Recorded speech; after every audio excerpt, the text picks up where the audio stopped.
റീസ്റ്റോപ്ലി എന്ന left arm pacer ഓടി വരികയാണ്. സഞ്ജു സാംസൺ ഷോട്ട് കളിക്കുന്നു. ബാറ്റിൻ്റെ ഇൻസൈഡ് എഡ്ജിൽ സ്പർശിച്ച പന്ത് സ്റ്റെമ്പിൻ്റെ തൊട്ടടുത്തുകൂടി സഞ്ചരിക്കുന്നു. റോയൽ ചലഞ്ചേഴ്സ് ബാംഗ്ലൂരിൻ്റെ ഫീൽഡർമാർ ആർത്ത് വിളിക്കുന്നു. RCB അപ്പോൾ ശക്തമായ നിലയിലായിരുന്നു.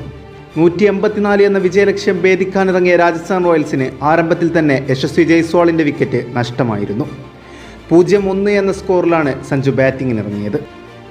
യാഷ് ദയാൾ ബോൾ ചെയ്യാനെത്തി. വീണ്ടും ഒരു ഇൻസൈഡ് എഡ്ജ്. പന്ത് സഞ്ജുവിൻ്റെ പാഡിൽ. ഒരു ബോക്സിംഗ് മത്സരത്തിൽ കാണുന്നത് പോലെയുള്ള രംഗങ്ങളാണ് ജയ്പൂരിൽ അരങ്ങേറിയത്. സഞ്ജുവിന് നേരെ RCBയുടെ 2 പഞ്ചുകൾ. തുടർന്ന് ദയാൾ ഒരു ഔട്ട് സ്വിംഗ് എറിഞ്ഞു. അത് പോയിന്റിലൂടെ ബൗണ്ടറി കടന്നു. പിന്നാലെ ഒരു ഷോർട്ട് ബോൾ വന്നു. അത് മിഡ് വിക്കറ്റിലൂടെ ചീറിപ്പാഞ്ഞു പോയി. സഞ്ജു എന്ന ബോക്സറുടെ 2 കൗണ്ടർ പഞ്ചുകൾ.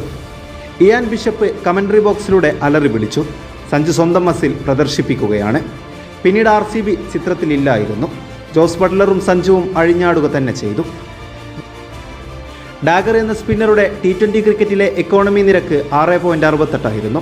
റൺസ് വഴങ്ങുന്നതിൽ അത്രയേറെ പിശുക്കു കാട്ടുന്ന ഡാഗർ ഇക്കുറി തല്ലുകൊണ്ട് വലഞ്ഞു. അയാളെ തെല്ലും ബഹുമാനിക്കാതെ സഞ്ജു ഗ്രീസിൽ നിന്ന് ചാടിയിറങ്ങി. സിക്സർ പായിച്ച് 50 തികച്ചു. സഞ്ജുവിൻ്റെ നിസ്വാർത്ഥമായ സമീപനം നാം ഒരിക്കൽ കൂടി കണ്ടു. രാജസ്ഥാൻ്റെ വിജയം ഉറപ്പായ നിലക്ക് സഞ്ജുവിന് അവസാന ഓവറുകളിൽ തട്ടിയും മുട്ടിയും കളിക്കാമായിരുന്നു. നോക്കൌട്ടായി നിന്ന് ഒരു വലിയ സ്കോർ സംഘടിപ്പിക്കാമായിരുന്നു. പക്ഷേ സഞ്ജു നെറ്റ് റൺ റേറ്റ് മനസ്സിൽ വെച്ച് ആക്രമിച്ച് കളിച്ചു. നിർഭാഗ്യവശാൽ പുറത്താവുകയും ചെയ്തു. സഞ്ജയ് മഞ്ചരേക്കൽ അഭിപ്രായപ്പെട്ടു, സഞ്ജുവിന് റെക്കോർഡുകൾ പ്രധാനമല്ല, അയാൾ ടീമിന് വേണ്ടി ഷോട്ടുകൾ കളിച്ചുകൊണ്ടേയിരിക്കും. അതാണ് സഞ്ജുവിനെ കൂടുതൽ അപകടകാരിയാക്കുന്നത്.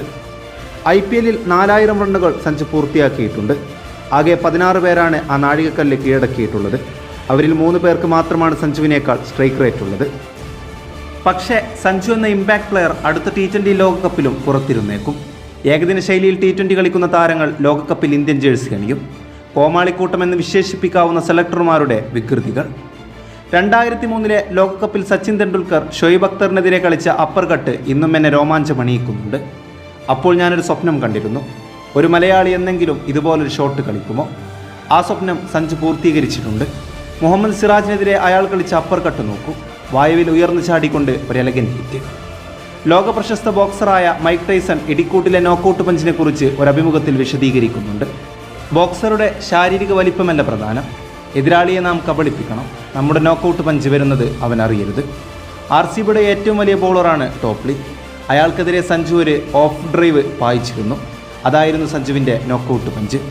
ടൈസൺ പറഞ്ഞതുപോലെ ആ പഞ്ച് വരുന്നത് RCB അറിഞ്ഞില്ല. വെറുമൊരു പുഷായിരുന്നു ആ ഷോട്ട്.